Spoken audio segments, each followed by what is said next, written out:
Wozani ke bomzalwane zongidlalisa senze nanti iphondo vela amalani bese ngiwavulile sengifaka i-styling gel sami la se-soft and free ngifaka sona lesi si-green right yimi lo ngiya-aplya ke i-styling gel sami while ngilalisa iy'nwele la then ngiyabopha ngewulu yami ukuthi iphondo lami lihlale the way ngifuna lihlale ngakhona lapha phezulu kuyabona yimi lo ngenza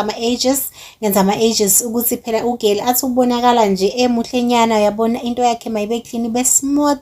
ibe yinhle mani yimi lo ngenza nangala kuleli linye side ama-edges okay right ngiyabona kune-space nyana iy'nwele zami zahamba lento njani ne-straight back hawa ngiyavala manje laphayana ukuthi nje ibisi ningayiboni wow ngiya-hair dryer ke manje ukuthi kome kahle ngiya-hair dryer ukuthi kome yimi ngifake iduku ukuthi kulale kahle ke manje iy'nwele zami zilele kahle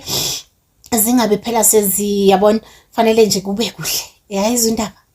girl hayi ngiyakutshena la makaqeda ugeli hayi uzombona thula wena ubheke yimi ngiyayi-hair dryer ke futhi ngomoya obandayo wow final results come on